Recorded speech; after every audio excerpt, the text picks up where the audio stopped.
বাপের বাড়ির উপরে কি টন, হ্যাঁ? একটা কথা 19-20 বলা যাবে না, না?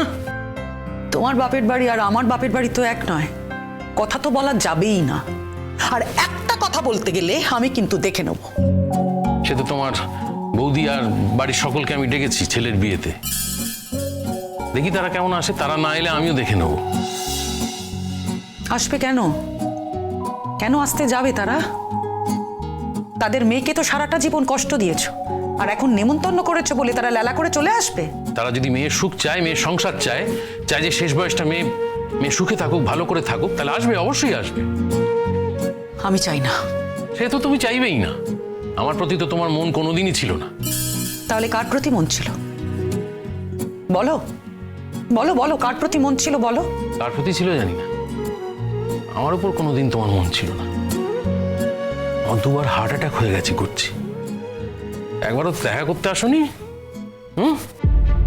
সেটা কি আমাকে জানানো হয়েছিল? জানানো হয়নি ঠিকই, কিন্তু আমি তো ভেবেছিলাম খারাপ খবর বাতাসে অনেক তাড়াতাড়ি পৌঁছে যায়। ওই খবর পেয়ে একবারও তো দেখতে আসোনি। তবে আমার জীবনে এখন অনেক রেস্ট্রিকশনস, ডাক্তার টেনশন করতে বারণ করেছে।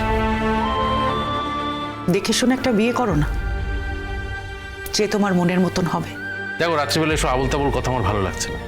ডাক্তার আমাকে সময় ঘুমোতে বলেছে রাত 10টা, এখন 12:30 বাজে। ঠিক আছে, তুমি ঘুমিয়ে পড়ো, আমি যাচ্ছি।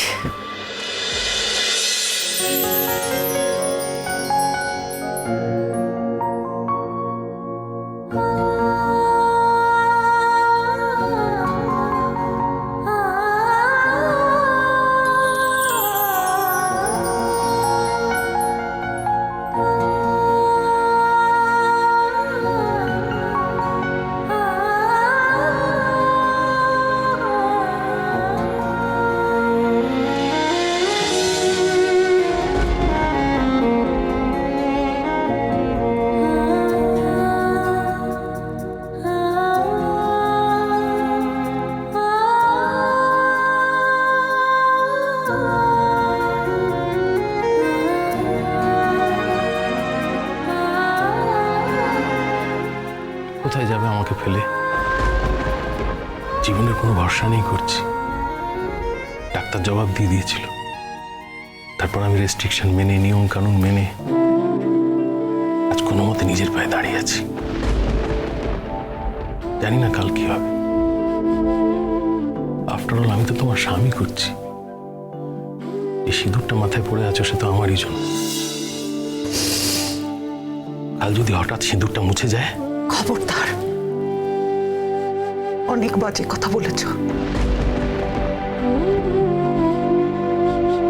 আমি দরজাটা লক করছি, তুমি আজকে এই ঘরেই থাকবে।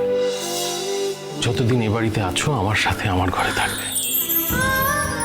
বলা তো যায় না, এরপর হয়তো কোনোদিন আমি আর আমার ওদের সাথে একসাথে থাকার সুযোগ পাবো।